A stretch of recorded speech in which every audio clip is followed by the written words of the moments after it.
First of all, a short disclaimer.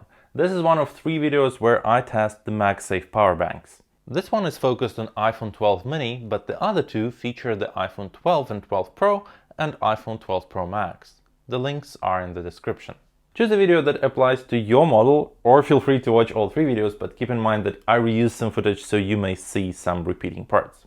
Also, if you're watching this after 2021 iPhones come up, this video is still valid and all the tests are valid because the batteries are rumored to be enlarged insignificantly.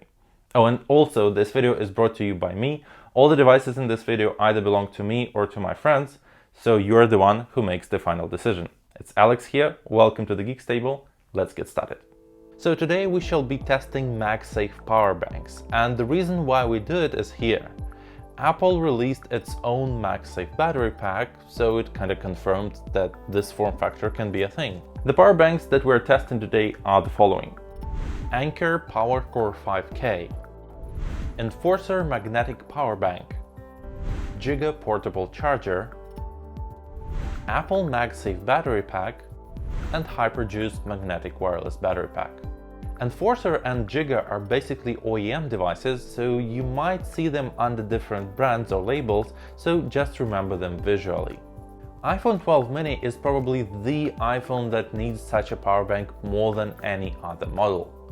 I've tested iPhone 12 mini and it's a great powerful device for those who like small screens, but the battery is just meh. So let's imagine that we've been actively using the iPhone 12 mini and the battery suddenly dies. So we attach one of these power banks and this is what we'll get. Now here I want to make a side note on how Apple treats their batteries these days. You probably know there is an optimized charging setting that analyzes how you use your phone.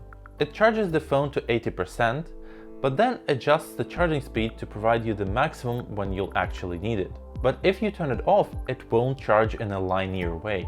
It will still be charging to 80% and then decrease the speed.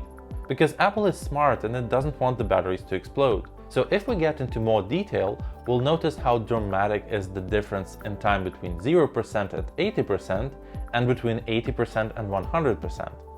This is how Apple takes care of overheating. And it's interesting how Enforcer, Jiga and Hyper start with a faster charging, but after 40% Anker manages to do it faster. Apple in this case is the slowest to charge and least power juice to provide. There is another common scenario. We're having a vacation in the middle of nowhere and we need to charge 2 devices at a time. So we could charge our iPhone 12 mini via MagSafe and use the port to charge an extra device via cable. I used the iPhone 11 Pro for this purpose.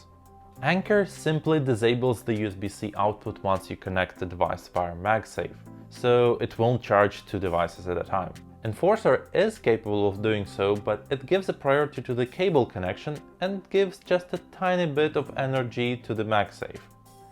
Jiga is a big boy with twice capacity, so it was able to charge both devices, but had to spend 4.5 hours on that. Apple's Lightning has no output, so you won't even charge the first generation Apple Pencil from it. And finally, Hyper did a good job in splitting the energy via cable and MagSafe. Jiga actually has a second port and yes, it's capable of charging 3 devices at a time. I was able to charge iPhone 12 mini to 100%, Apple Watch to 100%, AirPods Pro to 100%, and their case to 100% as well. Another use case that I've tested is the following. We came back to our hotel after a day full of navigation and shooting video. The phone is dead, the power bank is dead too. You wish to charge them from the same socket, so you attach the power bank to the phone and start charging them through the power bank. First thing you might notice is that Jiga cannot do a pass-through charging. It disables all the outputs once we start charging it. In case of Anker and Enforcer, once the phone is charged, you might need additional 90 minutes to charge the power bank to its maximum. Hyper needed just 1 more minute. Apple has a deeper integration with the iOS, and we're able to see the exact percentage in real time. So we can charge both by connecting the cable either to the power bank or to the phone. And here we may notice that both modes complete the charging in around 8 to 9 hours. And that's okay if we do it overnight, but in any other case that's extremely slow. Notice that the priority is given to the device that holds the cable. When the cable is plugged into the power bank, its battery gets charged till 80%, and only then we see a boost in charging speed of the phone. In the case of the reverse charging, when the cable is plugged into the phone, we'll get 80% of the iPhone 12 mini in less than an hour, and then we'll start charging the battery pack faster. I'm sure that we all charge the power bank separately, and it's important to have it charged as fast as possible. And here are the results of my test. Enforcer has two ports, Lightning and USB-C, so we have more freedom in charging. But via USB-C, the job is done in 40 minutes faster. Also, I'm pretty sure that the LED indicator was misbehaving because 50% in 2 minutes looks unrealistic to me. Anker and Hyper with the same capacity reached 100% in 2.5 and 3 hours respectively. This result looks quite fine to me unless I'm in a rush. But I try to keep my power banks charged, and I recommend you to do the same. Apple has just a single indicator that is either orange or green, and there is no way to check the percentage except connecting the phone to it and look at the widget. So, what power bank I would recommend? Anker and Hyper are both in the middle. Not the worst and not the best. But I would recommend Hyper if choosing between the two. Anker cannot charge two devices at a time and Hyper can, and it splits the energy in a smart way. But it charges longer, and this one is 20 grams lighter, so well, it's tough. So you need to choose what is more important to you. Enforcer is the only one that has a kickstand and overall looks the most thin power bank among others. The kickstand won't work in the portrait mode though, and the build quality is the worst compared to others. Also, it won't perfectly match the iPhone 12 mini due to its construction. Same thing actually applies to Jiga, and it's also bigger and heavier than the others. It's actually twice thicker than the iPhone.